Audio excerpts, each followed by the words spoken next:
Good morning, it is Monday, a new start. I'm feeling good today. Let's start another week, shall we? I'm not feeling the most motivated, so I thought if I filmed myself, I would feel more motivated. I am also planning a few things in the evenings to look after myself this week. I'm taking myself on a cinema date.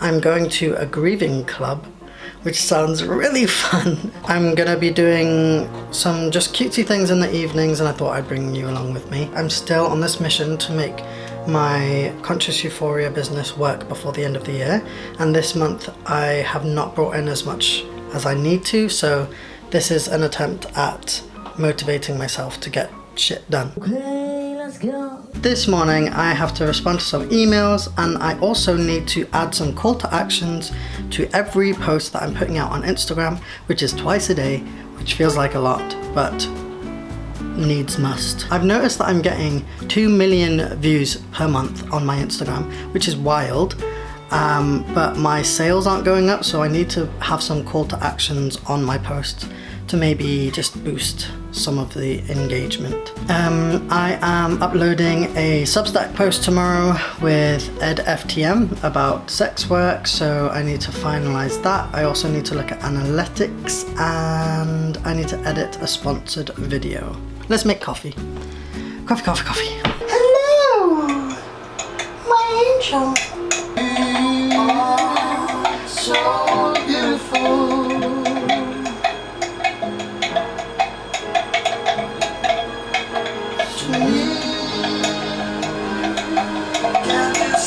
Right then. Shake, senora, shake your body right. You are so beautiful.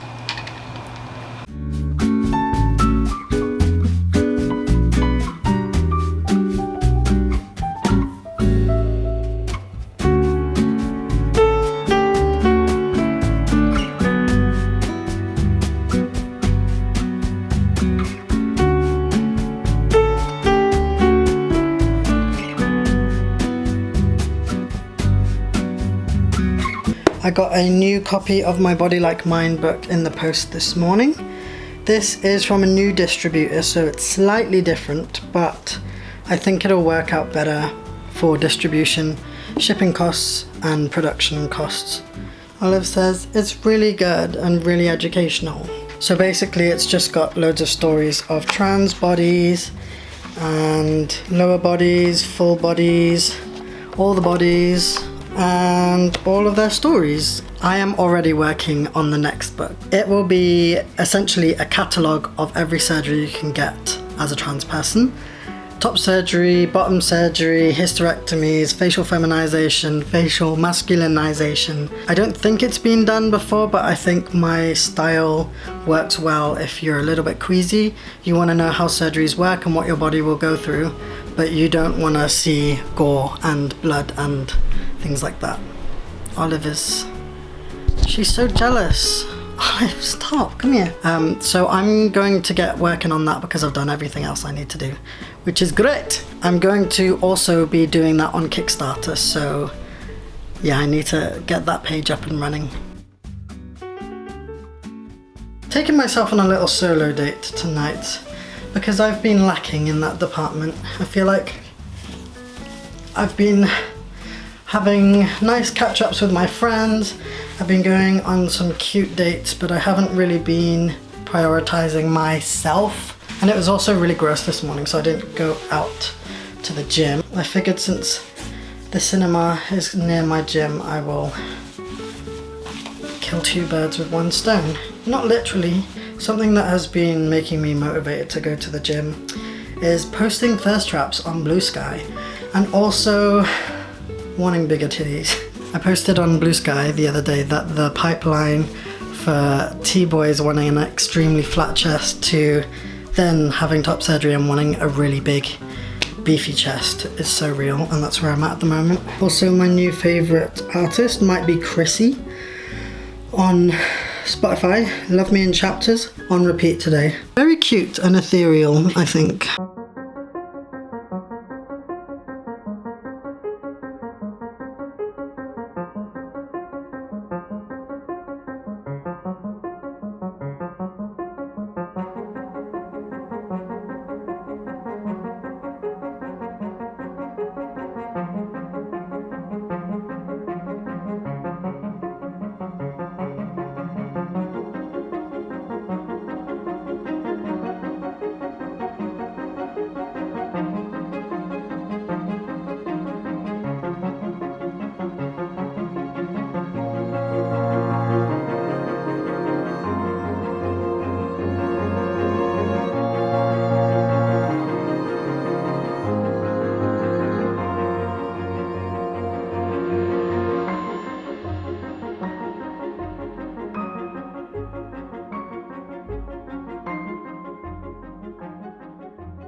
Things are very weird at the moment because I'm going through some really positive changes in my life, some really exciting new connections. I'm experiencing some really high highs and then some really low lows because of mum.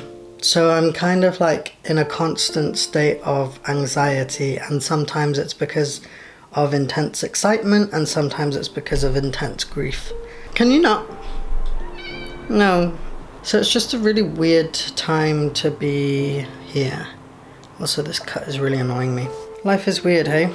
Complex and confusing and layered like an ogre. Today's plan, go for coffee. Coffee. Tonight I've put in my diary that I'm gonna watch a Thai film and do my Thai homework because I have been studying and I have a tutor to learn Thai and I'm excited about it. I've been working on some marketing techniques and I had some leftover shipping labels and I thought I would make stickers. Brighton is covered in stickers. There are public bathrooms, signposts, everything is covered in stickers. So I have one that says, scan this if you want to look hot.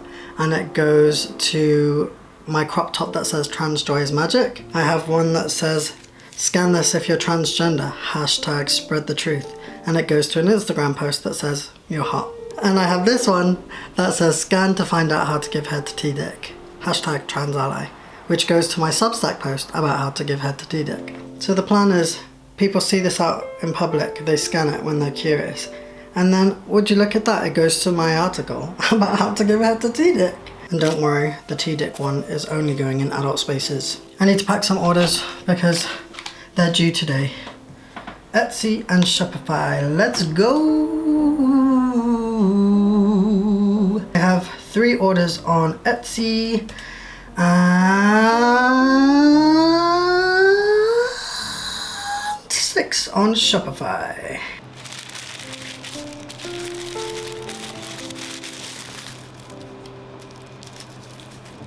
Right, Tuesdays are Thai homework days and I'm currently learning about prepositions and directions. This is near. Fly. And this is far. Fly. Okay. Kang lang. Kang lang. Kang lang. Kang lang. I've done 2 parts of the homework and I'm really like shy about pronouncing things correctly, but I need to practice it. I'm getting there, guys, I'm getting there. I'm gonna finish this homework, then I'm gonna watch a film on my projector.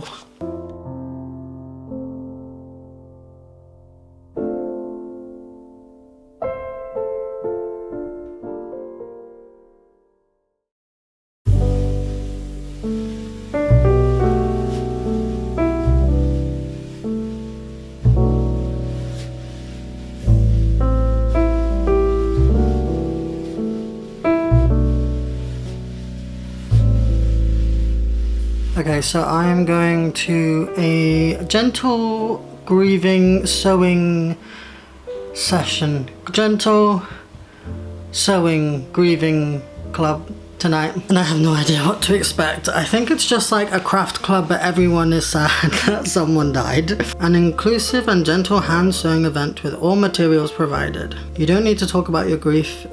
If you don't want to, just know that it is a gentle space for you here with others. I'll let you know how it goes. I feel if someone starts crying, I'm gonna be a goner. But I think when I get back, I'll do some journaling. Sometimes I've been writing letters to my mum about big events and that helps. Sometimes I think that because my sisters died ages ago, I was like more skilled at being grieving.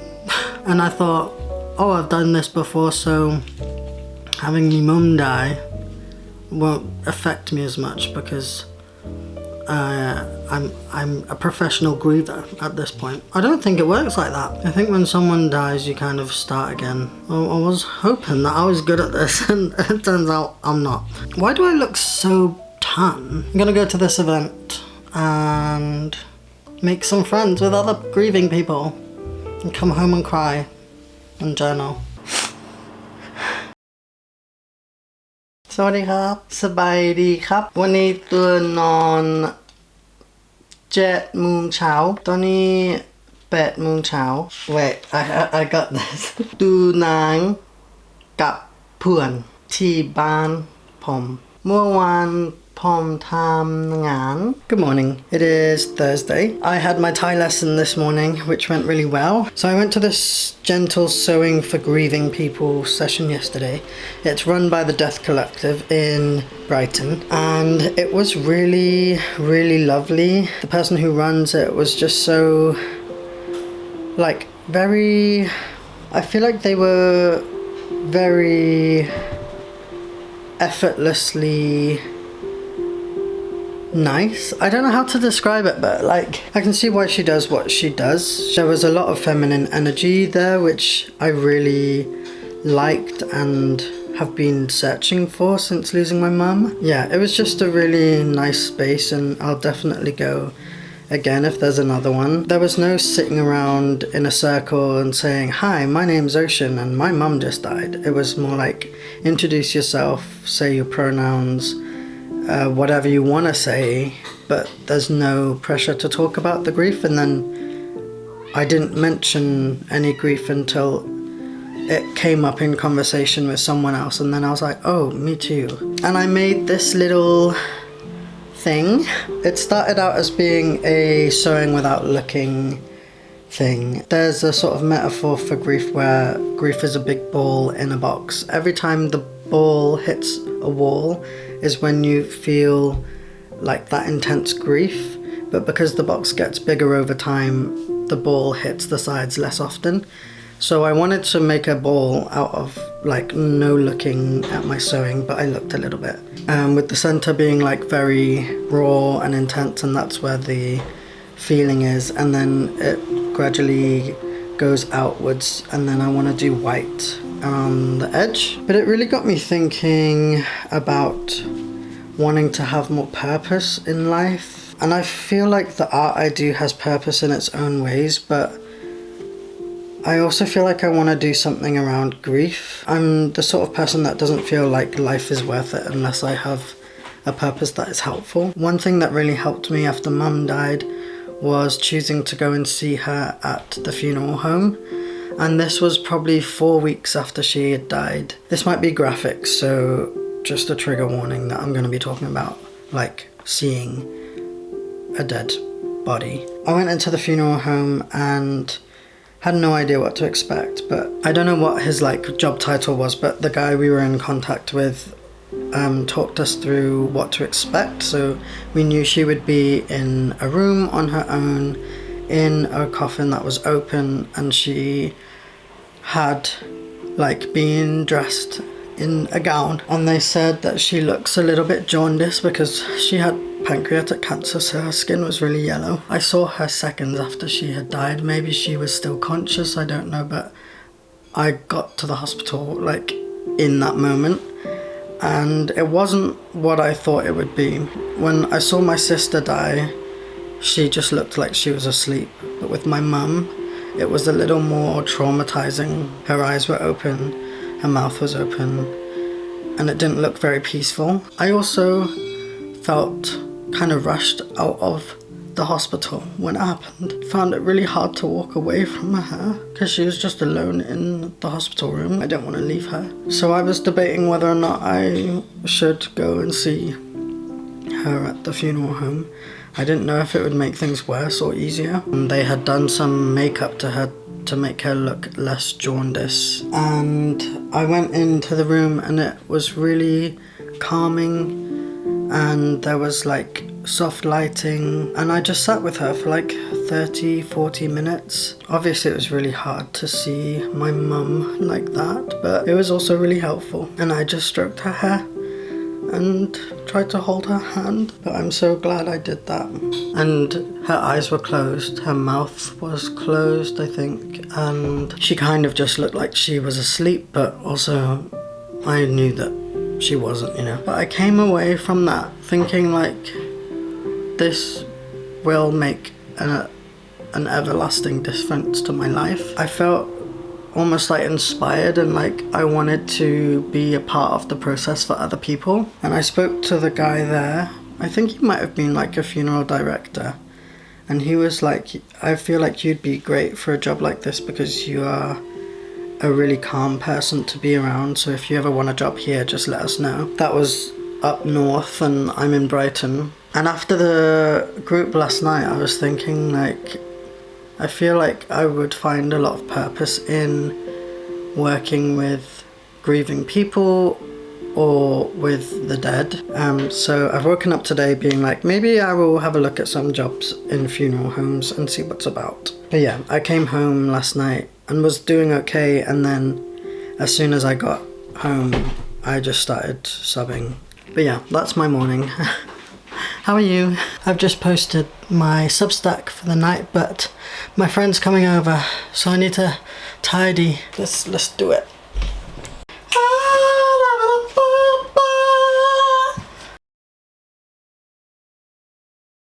Last night my friend came over, we got pizza, we watched The Wrong Paris, but I also have no memory of what that was about. Today I'm going to go to the gym and then I'm going to get a lump checked out.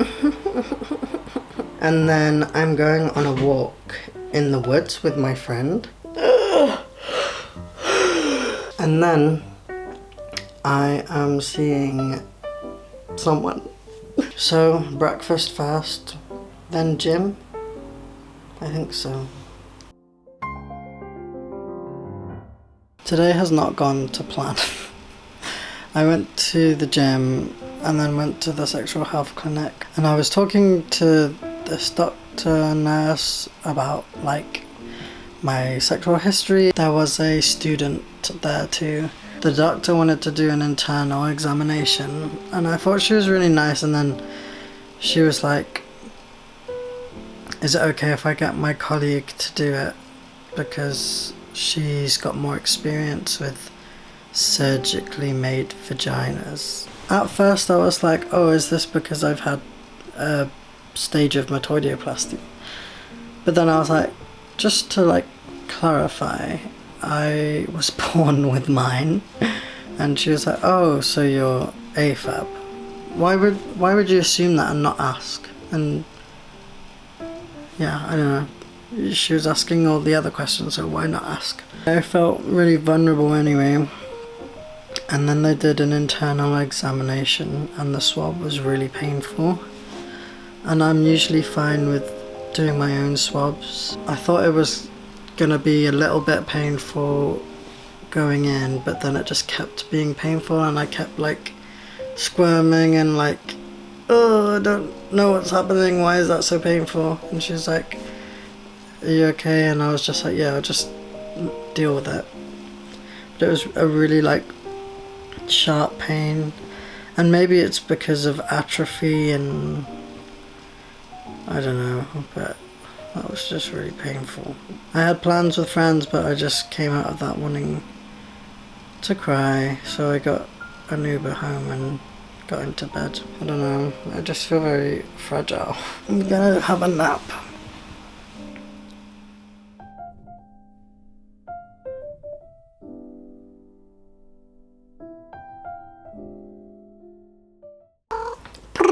It's a little hot, hence no shirt. But before the end of this vlog, I would like to do some productive things towards my goal. I've made a phone call to a funeral home to see what the best route is to volunteer or apprentice somewhere, and they said look on the website. So I'm going to write a letter saying that I'm interested and then just send it around to funeral homes. I think I've got more chance of getting in if I say I want to volunteer than if there's any jobs going, so I'm gonna leave it here. I've applied for 3 funeral homes, so that feels good to do. I'm seeing my friend soon who's come down from Newcastle to London. He's moved, so I'm gonna give him a tour of Brighton, which will be fun. Tomorrow seeing my someone, which I'm very looking forward to. I started the Kickstarter like 3 days ago and I'm already at 1,120 out of £3,000, but I need to reach the goal by end of October. I'm super excited about this project. I think it's really necessary and needed. There's more information on my Instagram if you would like to hear more about it, and I'll leave the link in the description if you want to support the Kickstarter. Thank you so much in advance if you support it. And I'll see you next time. Bye.